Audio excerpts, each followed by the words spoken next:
Muy bien, creo que ya pueden ver mi pantalla y voy a comenzar, bueno, por presentarme primero.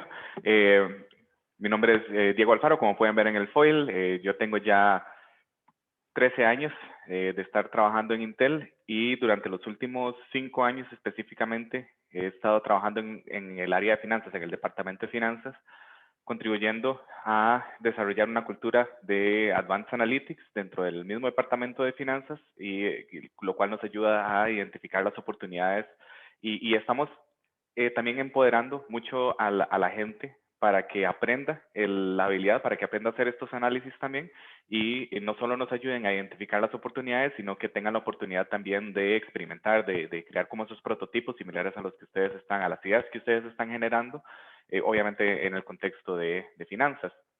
Creo que también es justo que justifique un poco el por qué las comillas en el título, porque el, cuando me buscaron para dar esta charla así como nivel intermedio de Machine Learning, una de las primeras preguntas, y no es una pregunta como específica mía, sino en general, cuando se habla o se dice, bueno, ocupamos hacer algo de Machine Learning intermedio, una de las primeras preguntas es, pero bueno, ¿qué significa realmente intermedio? Porque tal vez a nivel de introducción es relativamente sencillo hablar de las diferentes técnicas que hay, los diferentes problemas que se pueden resolver, pero a partir de ahí llegar como a hablar de como un nivel intermedio, un nivel avanzado puede ser un poco difícil o puede ser engañoso. Mi interpretación de intermedio para esta sesión es intentar dar digamos, un vistazo tras bambalinas, por así decirlo, ese behind the scenes, de qué es lo que sucede con algunos de los algoritmos más comunes que se ven en los cursos. Hay una parte o hay alguna mención de lo que es la parte de la matemática. O sea, la intención o mi intención es poder hablar con ustedes acerca de por qué estos algoritmos que están aquí funcionan, cómo es que funcionan. Y hay mención de la parte de matemática, pero no en profundidad, primero que todo porque yo no soy la persona o yo no sería la persona adecuada para entrar en ese nivel de detalle matemático. Ahorita en un par de diapositivas podemos hablar más de eso y les puedo comentar o explicar el por qué. Y luego por qué si nos centramos, si nos metemos en ese nivel de detalle ya no se convierte en una charla de una hora, sino que podría fácilmente extenderse, digamos, a un cuatrimestre completo. Ahora bien, eh, comencemos a hablar de la matemática, la estadística, la ciencia de datos y ustedes. Este es uno de los diagramas más comunes que se pueden encontrar en línea y creo que habiendo referido a algunos de los materiales de las sesiones anteriores, estoy casi seguro que no es la primera vez que ven este diagrama de Venn. Y y el punto de este diagrama es que es muy fácil decir, bueno, ciencia de datos es la conexión entre las habilidades técnicas o la afinidad por la parte de informática, los hacking skills, la parte de matemática y estadística y el conocimiento del negocio, lo que está abajo como experiencia en el área. Durante muchos años se manejó esta definición de ciencia de datos y se aplicaba para científico o científica de datos y se decía que la persona que quisiera tener un puesto como científico o científica de datos tenía que tener la mezcla adecuada de las tres, o sea, tenía que tener la afinidad a la computación, matemática y estadística, tenía que conocer el negocio, y eso era lo que eventualmente se llegó a conocer como un unicornio azul, porque era muy, muy difícil de conseguir. Hoy en día, bueno, esto es digamos que es una versión actualizada de ese diagrama, y este sí es posible que no lo hayan visto antes. Ese diagrama que vimos en la diapositiva anterior es específicamente este espacio que está acá como el Data Scientist según Drew Conway, que fue la persona que elaboró el diagrama de Venn que veíamos en la diapositiva anterior. Pero vean, primero que todo, que tenemos una nueva burbuja, por así decirlo. Tenemos una nueva área que es la parte de comunicación. Así que ya no vemos como a la ciencia de datos como simplemente la unión de esas tres áreas que son sin duda algo importante, sino que ya también tenemos un aspecto que antes no manejábamos, que es la parte de comunicación, porque, y este tema de comunicación es sumamente importante, y se los puedo decir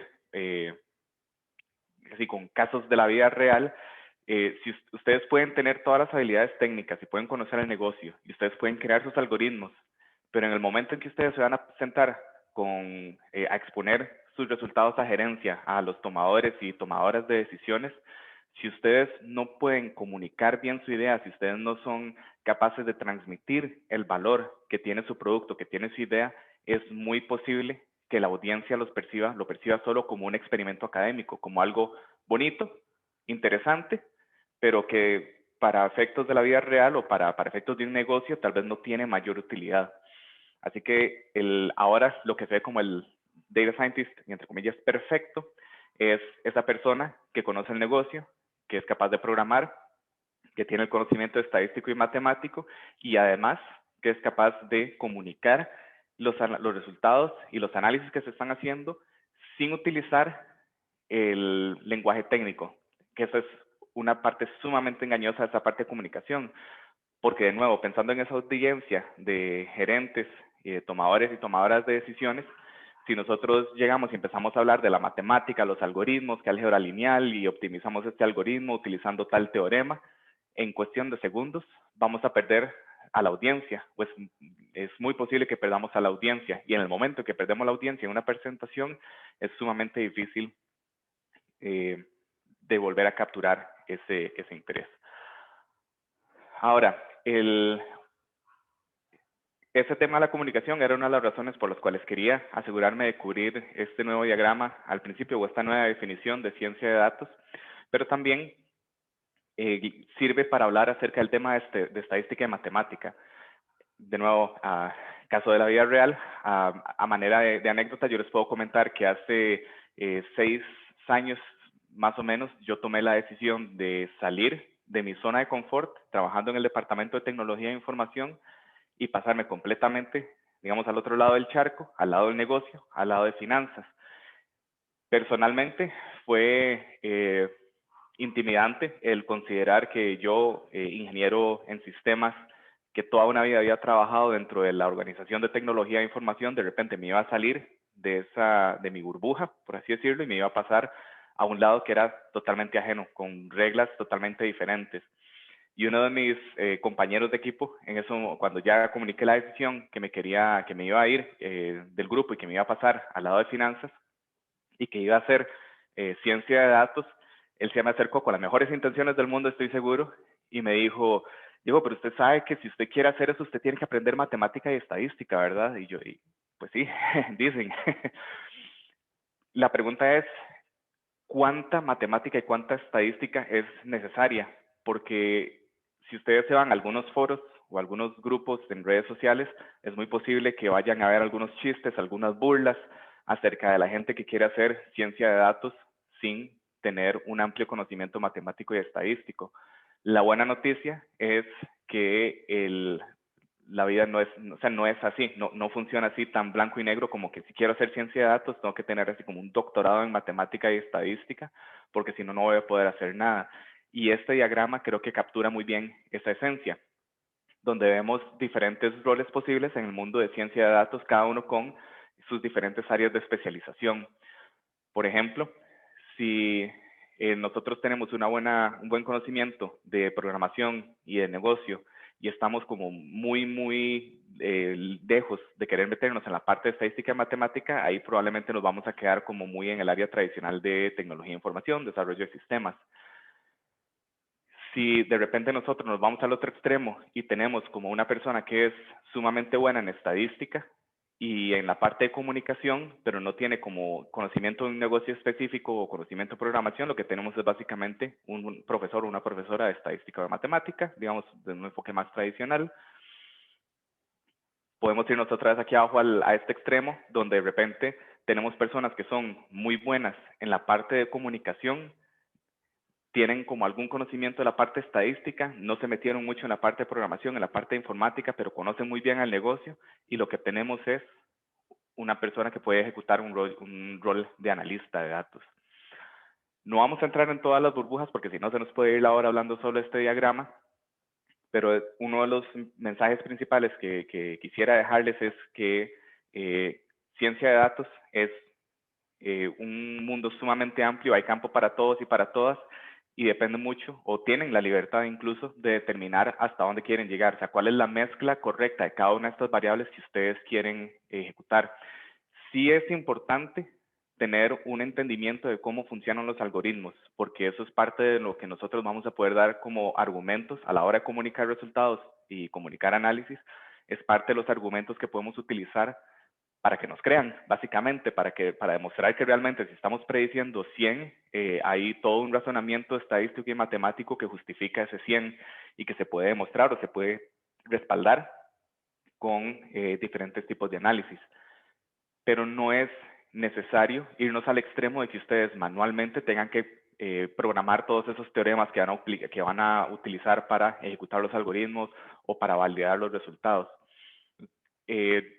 A lo largo de la conversación y conforme vemos este tema de Machine Learning intermedio, entonces nada más tengan eso en consideración. Si vamos a ver la parte matemática, vamos a entender cómo funcionan los algoritmos, pero yo esperaría, o eso es otro de mis propósitos con esta sesión de hoy, que puedan, que realmente me crean cuando les digo que se pueden entender los algoritmos sin la necesidad de tener un grado avanzado de matemática y estadística. Ahora, vamos a ver si a empezar con los algoritmos. Cuando hablamos de un algoritmo como K-means clustering, estamos en, hay una diapositiva que si no me equivoco vieron en una sesión anterior con Carlos Lang, donde se ven los diferentes tipos de problemas que se pueden resolver con Machine Learning y tenemos diferentes técnicas como el aprendizaje supervisado y aprendizaje no supervisado. K-means clustering o en general los algoritmos de agrupamiento están dentro del área de aprendizaje no supervisado, lo cual significa que no tenemos una variable específica que queremos analizar, sino que tenemos un conjunto de datos. Es un análisis muy exploratorio, tenemos ese conjunto de datos y vamos a ver cuáles patrones encontramos. Y algo que se me olvidó decir al principio es que voy a estarles preguntando, así que si les llamo, son preguntas como muy del lado de nosotros como seres humanos, ¿cómo resolveríamos esto? Por ejemplo, si Jaciel Rojas me podría nada más contestar esa pregunta que tenemos ahí en la diapositiva. ¿Cuántos, a su criterio, como ser humano, cuántos grupos de datos crearía usted con ese conjunto de datos?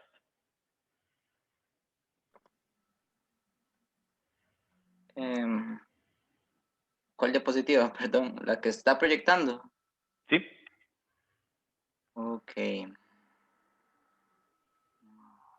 Así, sin pensarlo mucho, sin analizarlo, ¿cuántos grupos diría usted que hay ahí? Ahí se ven 5. Sí, Okay. yo digo como 5 o 6. Ok. ¿Alguien da menos? ¿Quién diría 4 grupos? Podría decir 4 y un outlier. Podríamos decir 4 y un outlier, ok.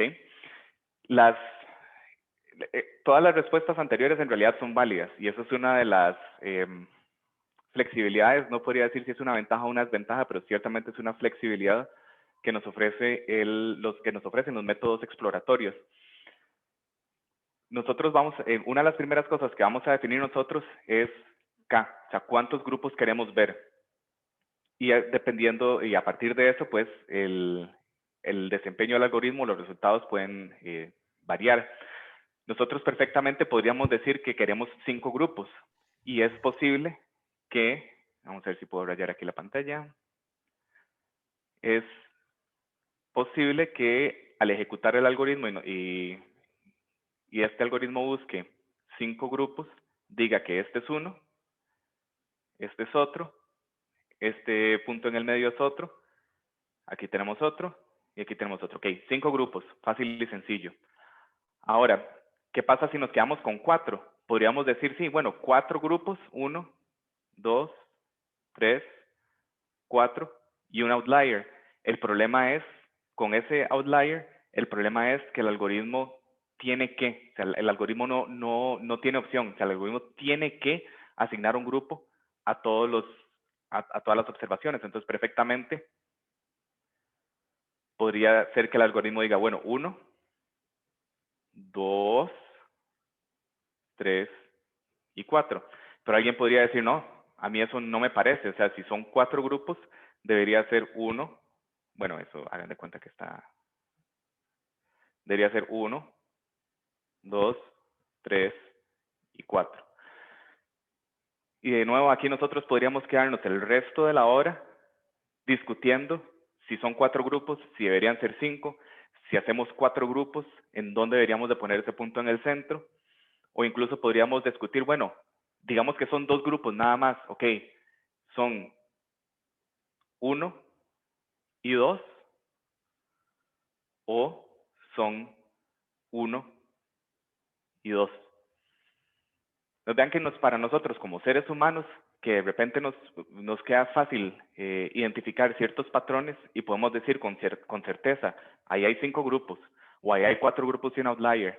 Cuando ya nos queremos como poner a hilar más delgado, o si de repente decimos, no, la verdad es que queremos crear 3 grupos o 2 grupos, hay muchas posiciones debatibles, y dependiendo del punto de vista, decir 2 grupos, los 2 de arriba versus los 2 de abajo, o 2 grupos izquierda contra derecha, puede estar bien.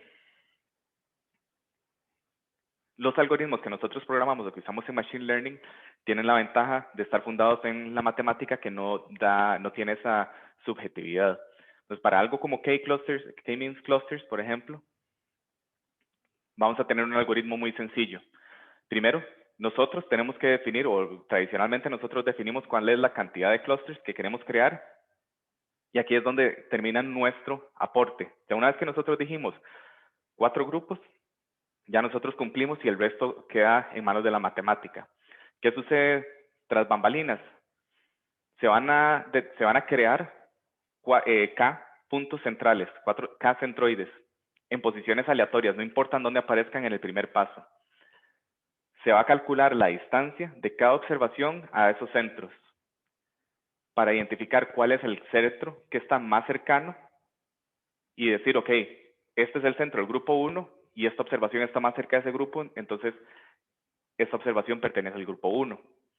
Una vez que tenemos todos los puntos asignados, se recalculan las posiciones de los centros, o sea, se asegura que en todo lo que dijimos es el grupo 1, volvemos a correr el centro, el centroide, para que quede en el centro del grupo, y volvemos a asignar todos los puntos. Y esto lo hacemos iterativamente. Suena como muchas palabras, difícil de visualizar.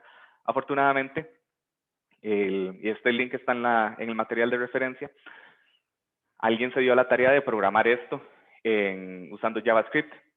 Entonces nosotros aquí lo que tenemos son 100 observaciones, 100 puntitos blancos, y tenemos 5 centros que ya se determinaron aleatoriamente. Yo le puedo dar new y vean que todo cambia. O sea, cambian el orden cambian los puntitos blancos y cambian los centros. Vean que no importa en dónde empiecen los centros, que son las X de color, porque lo que va a suceder es que cuando yo hago el primer paso, se calcula la distancia. Ahí esto fue muy rápido, para ahí se calculó la distancia de todas las observaciones a todos los puntos, se determinó cuál es la X o cuál es el centroide que está más cercano y se asignaron a esos grupos. Cada clúster o cada grupo es un color. Ahora que ya tenemos esa primera versión de los grupos, vamos a asegurarnos de que las X estén en el centro. Tal vez el cambio más drástico va a ser de esta X azul, que probablemente se va a mover como por acá, esta zona del medio. Reubicamos los centroides y ahora tenemos que volver a determinar cuál es la X que está más cercana a cada observación. Porque, por ejemplo, este punto que antes era azul, porque la X estaba acá, ahora ven que está mucho más cerca de este morado que de este azul. Y efectivamente, el algoritmo lo reasigna, lo cambia de clúster. Ese mismo proceso lo repetimos n veces hasta que ya eventualmente no veamos ningún cambio. ¿Okay? Ahí yo le estoy dando clic a step y no pasa nada. Llegamos a un punto, llegamos de un momento a tener 100 observaciones ahí. Nosotros dijimos queremos crear 5 grupos y matemáticamente encontramos una forma de asignar todas esas 100 observaciones, cada una a un grupo. ¿Cómo funciona? Ya, si ustedes quisieran entrar en el detalle, cómo se calcula esa distancia, cómo se calcula el nuevo centro, etcétera, y sí ya tendrían que abrollarse las mangas y meterse a la parte de matemática. Si a ustedes les interesa más el enfoque práctico de yo quiero identificar problemas de negocio que se puedan resolver por agrupamiento, como por ejemplo, no sé, segmentación de mercado, y cada observación, cada puntito es un cliente, y yo lo quiero dividir en 5 grupos, perfectamente podemos agarrar algún producto que ya tenga K-means escrito, lo aplicamos y tenemos nuestra segmentación. K-means es un algoritmo que está más que comprobado. es confiable, siempre y cuando definan bien las variables. Si ustedes quieren, por otro lado, profundizar en el tema de cuál es la mejor forma de calcular esas distancias y escribir su propio algoritmo, también lo pueden hacer. Pero vean que para encontrar la aplicación de negocio y dar una respuesta o una solución, no fue necesario entrar a ese nivel de detalle en la parte estadística y matemática. Okay. Sí, Ricardo. Sí, en ese caso, esos puntos solo tienen dos variables, ¿verdad? O se puede hacer con tres variables y un mapa de de 3D o 3N, por decirlo así. 3R, Sí. perdón.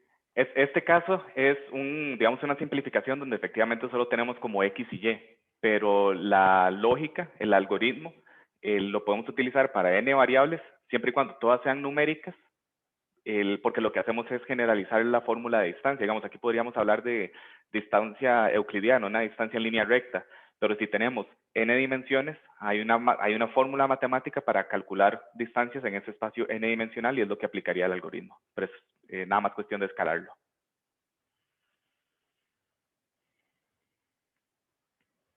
Sí. Y a lo largo de las próximas diapositivas, igual si tienen alguna duda, nada más me interrumpen, no hay ningún problema. Ok, sobrevivimos el primer algoritmo.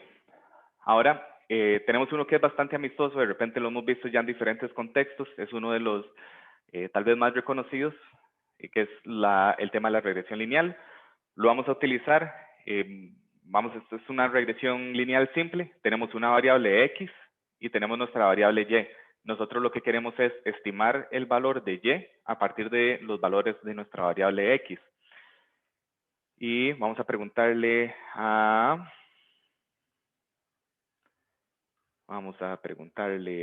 Nicole Vilches. ¿Cuál de estas tres líneas es la mejor? ¿La verde, la amarilla o la morada? La amarilla, ¿Por qué la amarilla? porque está más cercana a la mayoría de los puntos. Ok, y si quisiéramos definir ese criterio usando el concepto de error, ¿se te ocurre cómo lo podríamos plantear? Tiene menor margen de error. Tiene menor error, muy bien, gracias.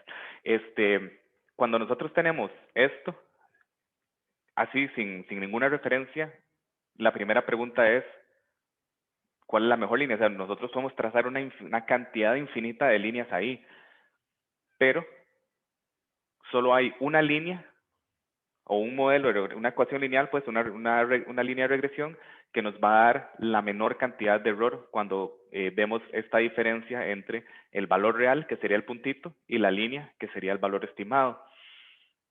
Matemáticamente, esto se ve así. Hay algo que se llama en inglés ordinary least squares, en español, si mal no recuerdo, y perdonen el Spanglish y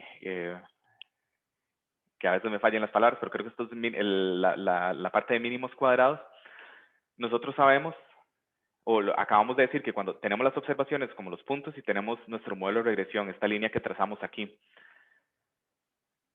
es inevitable que nuestro modelo vaya a tener cierta cantidad de error. Y ese error va a ser la diferencia entre el valor real o nuestro y nuestra estimación del modelo, que sería esta y con sombrero. Entonces, para un punto y2, lo que tenemos es un valor estimado y sombrero 2. Si nosotros queremos calcular el error, lo que hacemos es restarle al valor real nuestra estimación. El problema, si hacemos esta operación así, sin mayor consideración, es que si nosotros calculamos todos los errores y los sumamos, el error va a ser 0, porque esta línea, al ser como la línea que da menor error, nos garantiza que está como en un punto de balance, por así decirlo, donde los errores positivos se van a cancelar con los errores negativos. Para evitar quedar en 0, lo que hacemos es elevar estos residuos, estos errores al cuadrado, que es lo que vemos acá en la fórmula. Simplemente lo que estamos diciendo es, vamos a trazar líneas, vamos a calcular los errores cuadrados para tener un monto diferente de 0 y vamos a buscar cuál es la línea que nos da ese menor error cuadrado. Hay ya formas comprobadas de hacer esto, volviendo al tema así como, bueno, ¿qué tanto tengo que saber de cómo hacer esto? Ya hay algoritmos, ya en R, en Python, hay paquetes que están programados, listos para que usted nada más les diga, yo quiero estimar esta variable Y con este X, y ellos se encargan de hacer todo este tema de encontrar la mejor línea. Creo que una forma de conseguir o de llegar como a ese mínimo cuadrado es aplicar conceptos de álgebra lineal. Ahí es donde la parte ya de matemática me empieza como a fallar un poco de exactamente cómo hacerlo. Pero, de nuevo, si ustedes se quieren enfocar más en la parte de la aplicación, encontrar problemas de negocios que puedan resolver por medio de regresiones lineales en este caso, no tienen que saber exactamente cómo se calcula o cuál fue como el código exacto o el algoritmo exacto que se utilizó para llegar a esa línea de mínimos cuadrados. Ahora, si a ustedes lo que les interesa de nuevo es más la parte matemática y quieren encontrar como quieren desarrollar su propio paquete de R o de Python, quieren encontrar un nuevo teorema acerca de cómo es más eficiente en ambientes de datos masivos encontrar esta línea de regresión, hay campo para eso y se pueden desarrollar de manera exitosa en ambas áreas. Sin embargo, aún si quieren mantenerse en la parte más práctica, el conocer cómo funciona este algoritmo y poder interpretar, por ejemplo, qué significa esta A y qué significa esta B, y poder decirle a un gerente, mira, nosotros hicimos este análisis de volumen de ventas basado en la cantidad de reviews positivos que encontramos en redes sociales, y lo que estamos encontrando es que por cada review positivo, su factor de ventas o su volumen de ventas se va a incrementar en tantas unidades. De nuevo, lo que estamos haciendo es interpretando los coeficientes de nuestro modelo de regresión, pero en un contexto de una reunión de negocios. No estamos hablando acerca de la fórmula, de cómo llegamos a ese coeficiente B, y estamos diciendo que se representa la pendiente de la recta. Teóricamente, eso es correcto, funciona, pero no es lo que nos interesa para un caso práctico. Sin embargo, si queremos demostrar que el modelo está bien utilizado y queremos realmente comunicar cuál es el valor que este modelo tiene o extraer información que puede ser útil para un proceso de toma de decisiones, más allá de poder decir va a vender 100 unidades, necesitamos tener por lo menos una idea, una buena idea de qué es lo que está sucediendo con el algoritmo detrás del código. Okay. ¿Alguna duda o comentario con respecto a la regresión lineal? Hola, una pregunta. ¿Esto es algo parecido al split que se hace en los árboles de decisión? No, de hecho los splits de los árboles de decisión los vemos después del algoritmo que sigue, pero algo importante y que hace de este mundo de ciencia de datos algo maravilloso es que cada algoritmo tiene su matemática y su teoría, y lo que nosotros vemos acá, por ejemplo, en el mundo de regresión lineal hay muchas consideraciones que hay que tomar como si estamos haciendo una regresión múltiple, tenemos que ver que no haya multicolinealidad, entonces tienen que entender qué es multicolinealidad, por qué sucede y cómo se evita. Tienen que asegurarse que no estén haciendo extrapolación, entonces tienen que saber qué es extrapolación, cómo se evita. Y luego llegamos a árboles de decisión y nos damos cuenta que no importa la multicolinealidad y no importa o no existe ese concepto de extrapolación. Y así es la vida. Pero ahorita entramos a árboles de decisión y vamos a ver cómo funciona ese split. Con gusto. Okay. Tenemos otro modelo de regresión. En este caso es la regresión logística. Con la regresión lineal ya nos pasamos de ese mundo de análisis no supervisado y pasamos a técnicas de aprendizaje supervisado. La regresión lineal se caracteriza porque es un programa de regresión, lo que quiere decir que estamos estimando o prediciendo una variable cuantitativa, una cantidad, un número. La regresión logística también es supervisada. Vamos a tener un Y, que es la variable que nosotros vamos a analizar, la que eventualmente queremos predecir, pero en este caso es una variable categórica. Aquí en el gráfico lo que tenemos es un análisis de la probabilidad de que un equipo de fútbol americano gane un partido en función de los puntos que anota. Y la forma en que podemos ver, en caso que no hayan visto como estos diagramas de ese anteriormente, lo que nosotros podemos decir acá es que si un equipo anota pocos puntos, digamos unos 3 puntos, o de repente estos son 6 puntos, en nuestro conjunto de datos de entrenamiento, eso sucedió 2 veces y las 2 veces perdieron el partido. Para efectos de la regresión, lo que estamos diciendo es que si un equipo anota 3 o 6 puntos, las probabilidades de ganar, o la probabilidad, perdón, de ganar el partido es muy baja. Digamos que aquí podríamos decir que si anota solo 3 puntos, tiene una probabilidad del, no sé, 3% de ganar el partido. Y conforme aumentamos la cantidad de puntos, lo que podemos ver es que de repente el equipo empieza a ganar. Aquí de repente ganamos un partido que, digamos que se anotaron 14 puntos, pero aquí se perdió uno en el que se anotó 17, y podemos tener 20, 21 y ahí sucesivamente. ¿Qué es lo que está sucediendo en la curva? Que el valor de la probabilidad se está ajustando, y lo que este modelo nos dice es que entre más puntos anote el equipo, mayor probabilidad tiene de ganar, lo cual tiene perfecto sentido. O sea, es un mensaje muy fácil de comunicar. Entre más puntos usted anote, más probabilidades tiene de ganar el partido. Perfecto. ¿Qué más les puedo comentar de este gráfico? Ok. Nosotros tenemos aquí una curva en forma de S. Y a pesar de que yo les dije que esto es lo que íbamos a predecir era la variable categórica, digamos, lo podemos ver como sí o no, el equipo ganó el partido, la probabilidad en realidad es un número. Vamos a ver, Andrei Benavides. En vez de usar una curva en forma de S, yo hubiera podido de repente hacer una línea recta para calcular esa probabilidad. Es una pregunta con cáscara de banano. Andrei, ¿nos escucha?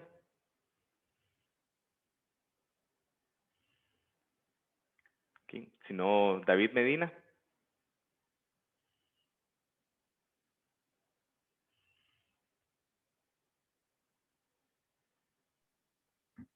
¿Se me escucha así?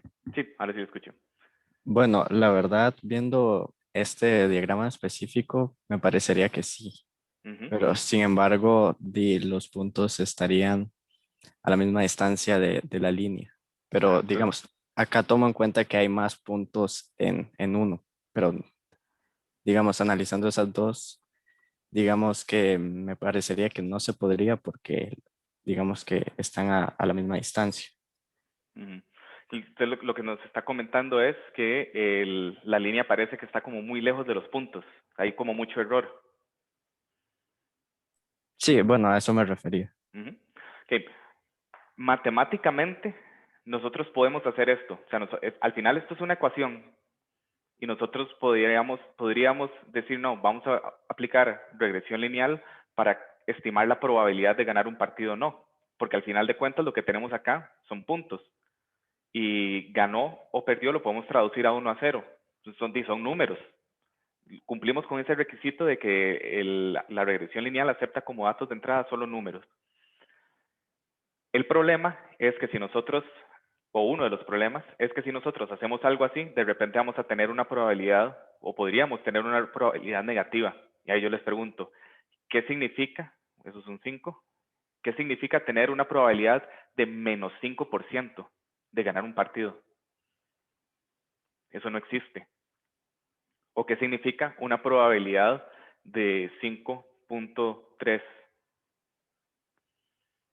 Que digamos, para efectos de porcentaje, eso sería como un 530%.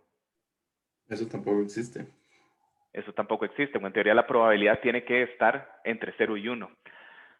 La curva en forma de S es una adaptación de la regresión lineal que nos permite tener esta curva, precisamente, bueno, que nos permite tener ese rango de valores posibles entre 0 y 1. Si una probabilidad es muy, muy pequeña, en lugar de hacerse negativa, va a tender a 0. y si es muy, muy positiva, va a tender a 1.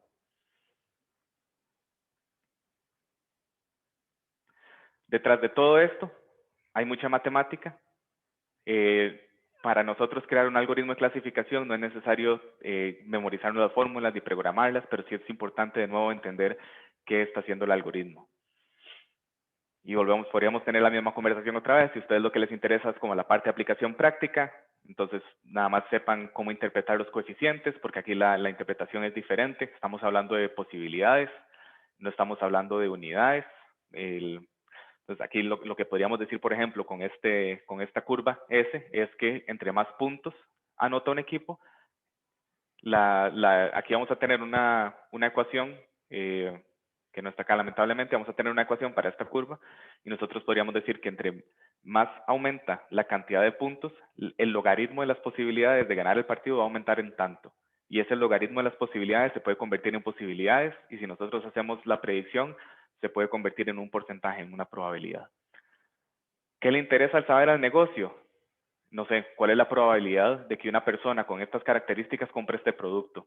Y así nosotros nos enfocamos en esas personas que tienen alta probabilidad y tal vez no gastamos tanto o invertimos tantos recursos en las personas que tienen poca probabilidad. Okay, voy a moverme un poco más rápido porque ya solo me faltan 20 minutos, el tiempo vuela cuando uno se divierte. Ahora sí, árboles de decisión. Vamos a ver, Gisela Arguedas, ¿nos escucha?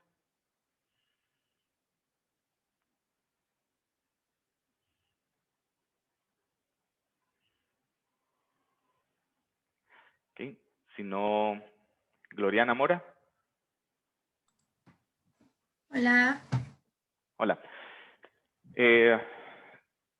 La pregunta es, si nosotros definimos como particiones puras, como particiones solo con puntos azules o solo con puntos rojos, ¿cuál es la primera línea que usted dibujaría aquí para tener, digamos, grupos más puros, grupos con más rojos o más azules? ¿Dónde dividiría usted, dónde particionaría usted el conjunto de datos? Como tal vez una línea vertical, casi que en medio. Como por acá. Ajá, exactamente. Ok, Aunque muy bien. en algunos puntillos rojos, pero creo que es lo más Ok. Quedan algunos puntillos rojos a la izquierda y algunos puntillos azules a la derecha, pero en azules. general podemos decir que el grupo de la izquierda es más puro de azul y el grupo de la derecha es más puro de rojo. Ahora, no se me ponga en mute todavía. Si quisiéramos hacer una línea más, solo una línea, para crear un grupo más puro del grupo de la derecha, ¿dónde la tiraríamos? El grupo de la derecha Ujú. sería una línea horizontal, más o menos como a la altura de 2.1, algo así. Como por acá. Ajá. Ok. Básicamente acabamos de crear nuestro primer árbol de decisión. Nosotros estamos diciendo, ok, nosotros podemos reducir la entropía, que es una medida de desorden o de pureza, dependiendo de si el vaso está medio vacío o medio lleno. Y estamos diciendo que vamos a tener conjuntos más puros si dividimos primero en x igual a 4.2 y luego si dividimos, vamos a ver si puedo dibujar este árbol de decisión acá. Básicamente tenemos todo nuestro conjunto de datos aquí y estamos diciendo si x es menor a 4.2, la decisión es que el punto es azul. ¿Por qué? Porque de todas las variables, de todas las observaciones, perdón, que tienen el valor de x menor a 4.2, que sería este grupo de acá, la gran mayoría son azul. Entonces, si una observación nueva tiene x menor a 4.2, lo más probable es que sea azul. Si no, estamos diciendo entonces que vamos a preguntar si y es mayor a 2.3. Y aquí yo pregunté mayor, o pude haber preguntado si es menor, da igual. Normalmente a la izquierda vamos a tener el verdadero y a la derecha el falso. Entonces lo que estamos diciendo es que si una observación tiene un x mayor a 4.2, o sea, hasta aquí en el lado de la derecha, y además el Y es mayor a 2.3, que sería este espacio de acá, vamos a decir que es rojo. Y si no, entonces es azul. Y así nomás, tenemos un algoritmo que nos permite clasificar esas observaciones en azul o rojo basado en los valores de X y Y. Queda este par de observaciones rojas acá. Nosotros podríamos de repente hilar más delgado y hacer que este árbol haga más preguntas para saber si de repente queremos, si eventualmente quisiéramos un modelo que clasifique esas dos observaciones correctamente. El riesgo es que ahí podemos crear un modelo muy específico para este conjunto de datos, que si ya nos lo llevamos a un mundo de la vida real, donde los datos no necesariamente se ven exactamente así, va a tener más error porque está sobreentrenado. Así que hay un balance con los árboles de decisión que no queremos que sea ni muy genérico ni muy específico. Ahora, ¿cómo funciona esto? El cálculo de la entropía es una fórmula, esta que está aquí arriba. Entonces, si ustedes tienen un nodo y quieren saber cuánta entropía tiene ese nodo, simplemente le aplican esa fórmula que tiene que ver con las proporciones. Tenemos 14 observaciones aquí, 9 de 14, P1 son sí, y luego o PI, perdón, por el logaritmo en base 2 de S9 sobre 14. Hacemos la matemática y tenemos un monto de entropía. Y luego nosotros podemos hacer un escenario o podemos analizar diferentes posibles splits. O sea, ¿qué pasa si usamos la variable outlook o la variable temperatura? Eso nos va a dar otro monto de entropía. Y al final hacemos entropía 1 menos entropía 2, o sea, entropía de nuestra situación original versus menos entropía del split nuevo, y vemos cuál es la que tiene mayor ganancia. La que tiene mayor ganancia es la que nos va a generar como conjuntos más puros. Pues ven que visualmente es considerablemente fácil llegar de un punto o de poder decir, no, hacemos la división aquí, hacemos la división allá, pero tenemos que poder traducir eso, o ya hay gente que nos hizo ese favor y que ha traducido todo esto a fórmulas matemáticas. Okay. ¿Dudas con respecto a árboles de decisión o comentarios? Gracias, Víctor, por la aclaración en el chat. Que tal vez yo, a lo que Víctor nos puso, que nos comentó ahí que la entropía es una medida de incertidumbre y que más entropía quiere decir que hay más incertidumbre o desorden, en el contexto de árboles de decisión, nada más tomar en cuenta que calcular la entropía es el paso 1 y luego lo que tenemos el split que nos interesa es el que nos genera más ganancia, o sea, el que en general nos quita más entropía con respecto a nuestra situación original. Muy bien, vamos a ver, vamos a irme por aquí abajo. Jorge Umaña. Hola, hola. Hola, Jorge. Pregunta un tanto filosófica. Ajá. Ya nosotros vimos que es un árbol de decisión. ¿Qué diría usted que es un random forest o un bosque aleatorio? Me imagino que va construyendo distintos árboles de decisión como para llevar a una solución adecuada o una solución pues aproximada por medio de predicción. Sí, ahí la frase clave es más árboles de decisión o muchos árboles de decisión. Y el bosque aleatorio es relativamente fácil de entender una vez que ya sabemos qué está sucediendo con árboles de decisión, porque no es un árbol de decisión, son muchos árboles, es un bosque. El tema interesante es la parte de aleatoriedad. Nosotros lo que estamos haciendo aquí es decir, bueno, nuestro conjunto de datos tiene 1000 observaciones y 50 columnas, y vamos a generar subconjuntos aleatorios de datos para, no sé, entrenar 50 árboles de decisión, pero esos 50 árboles de decisión, cada uno se va a entrenar con datos incompletos, o sea, con una versión incompleta de nuestro conjunto de datos original. Puede tener todas las columnas, pero algunas observaciones, o algunas observaciones y todas las columnas, o algunas columnas y algunas observaciones. Entonces son 50 subconjuntos de datos que se generaron de forma aleatoria. ¿Cuál es la intención de esto? Básicamente, entrenar N o 50 árboles de decisión, en nuestro ejemplo, malos, porque tienen una visión incompleta de los datos, pero generar un voto de mayoría.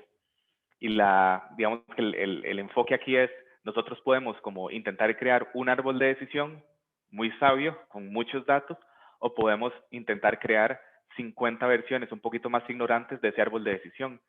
Y en teoría, entre esos 50 predicciones que se van a generar, vamos a llegar a ver cuál es la respuesta correcta, viendo a ver cuál es la respuesta más común. O sea, si tenemos 26 árboles que dijeron opción A, nos vamos con la opción A. Y funciona. Ok, el último algoritmo. Ah, bueno, perdón, Jaciel.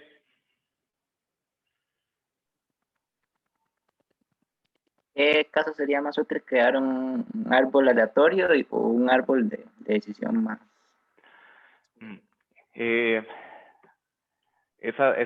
A mí la gente eventualmente me llega a odiar un poco porque la respuesta, digamos, ante esas preguntas, casi siempre la respuesta es que depende.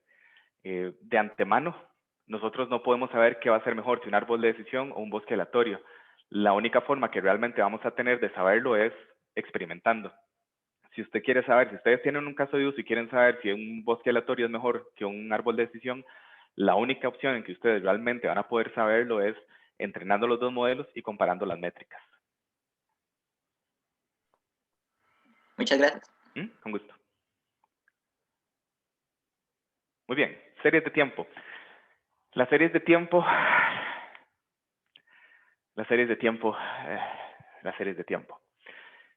son, las series de tiempo es un algoritmo, personalmente yo lo calificaría como un algoritmo cruel. Es realmente ingrato, o sea, es una cosa terrible.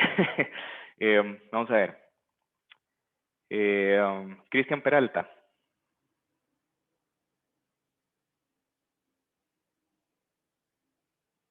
¿Sí se nos escucha? Okay. Si no, Angélica Salas. Hola, ¿todo bien? Hola, todo bien, por dicha. Angélica, ¿cuáles son las dos principales características que usted diría tiene esa serie de tiempo? Bueno, primero como mi background, como yo estudio administración, entonces veo eso no se como preocupe. desde una parte económica. Creo Ajá. que, o sea, esa gráfica presenta muchos crecimientos y de crecimientos, o sea, es inconstante, Ok. digamos, lo vemos así, entonces es como mi primera observación que Pero veo en la perdón, gráfica. ¿crecimientos y decrecimientos igualmente espaciados o son como aleatorios? No, se parecen similarmente espaciados, Ajá. que no se ven Ok. como si fueran aleatorios. Ajá. Perfecto. ¿Y cuál sería la segunda característica que usted diría tiene esa serie de tiempo? Pues que va creciendo, ¿no? Ajá. Ok, perfecto. Muchísimas gracias, Angélica. Las series de tiempo tienen dos características principales, lo que es la tendencia, que efectivamente esa tiene una tendencia al alta, y luego hay algo que se llama estacionalidad, en inglés es seasonality, que es efectivamente ese patrón que vemos, que a principio de año está como creciendo, llega a mitad de año, empieza a bajar, y luego vuelve a crecer, y luego vuelve a bajar, y luego vuelve a crecer, y vuelve a bajar, y así. Pero es un patrón que se repite en lapsos fijos de tiempo. La razón por la cual yo digo que las series de tiempo son un algoritmo cruel es porque nosotros como seres humanos podemos ver esta serie de tiempo y perfectamente podemos decir, ok, facilísimo, yo proyecto esta serie de tiempo al futuro y se va a ver más o menos así.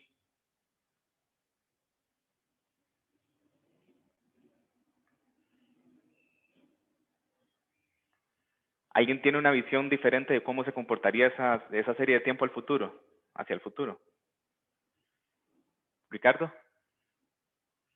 Yo lo haría como una línea recta hacia arriba.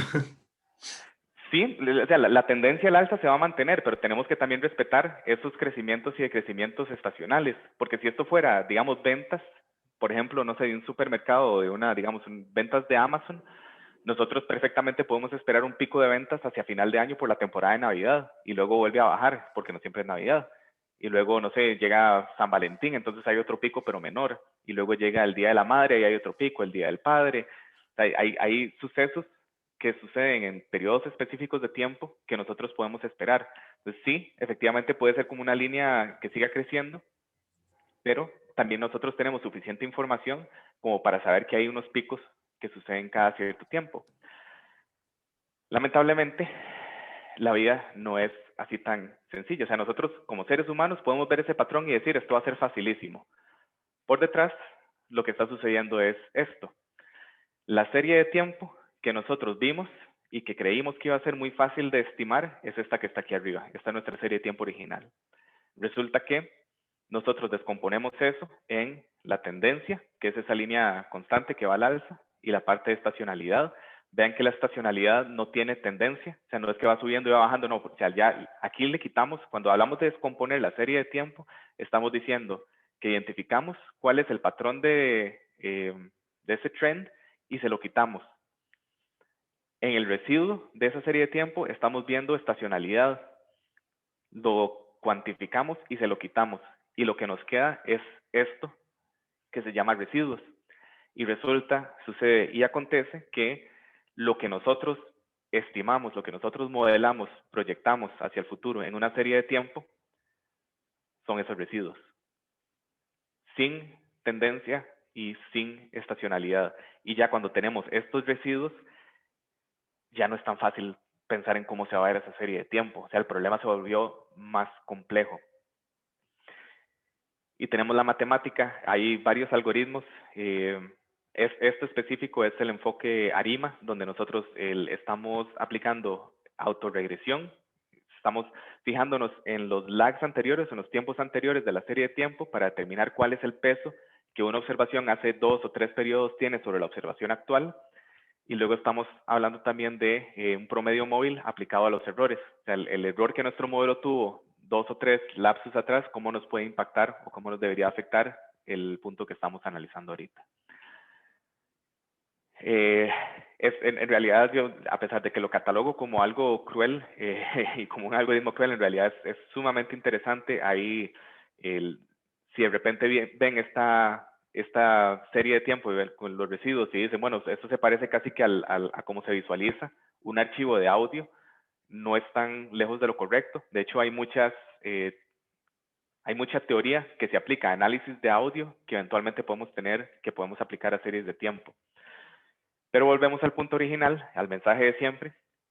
Si a ustedes lo que les interesa es el enfoque práctico y proyectar una variable hacia el futuro, sepan que hay N algoritmos para series de tiempo, cada uno tiene sus beneficios y sus desventajas, tienen como sus aplicaciones. Algunos se enfocan en predecir la variable, digamos, se enfocan como en el valor promedio a lo largo del tiempo.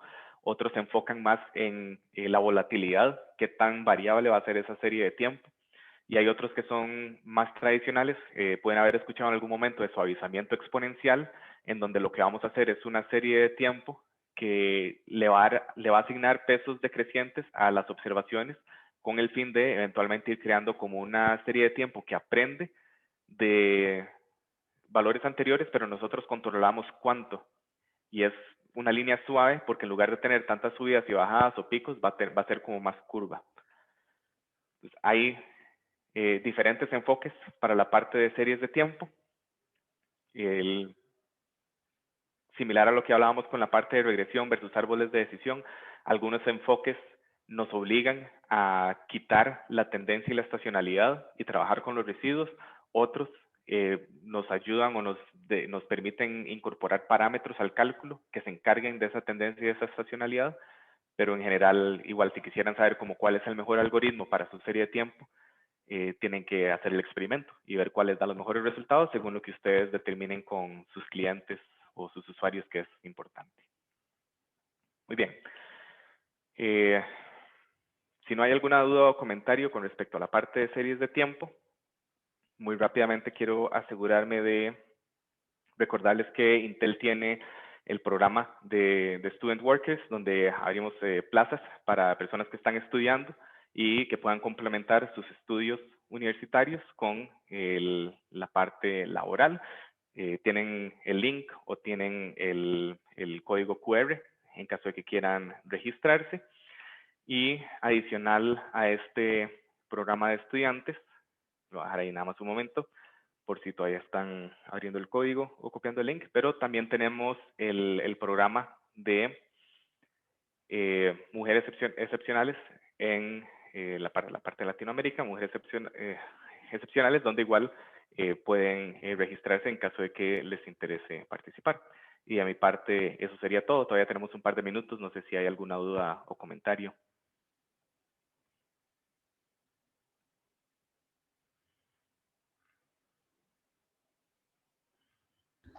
¿Alguna pregunta para Diego?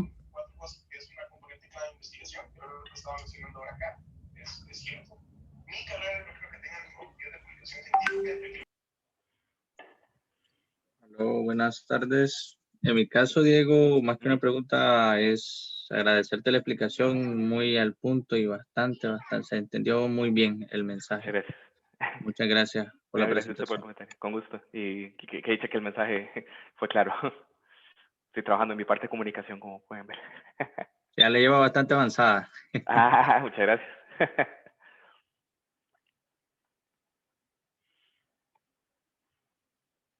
Ok, yo de mi parte también les agradezco mucho la atención y el tiempo que pudimos compartir. Y ahí, si hubieran, pues, les deseo la mejor de la suerte en el challenge y pues quedo atento. Y si tuvieran alguna duda como para ver offline, pues podemos estar en contacto.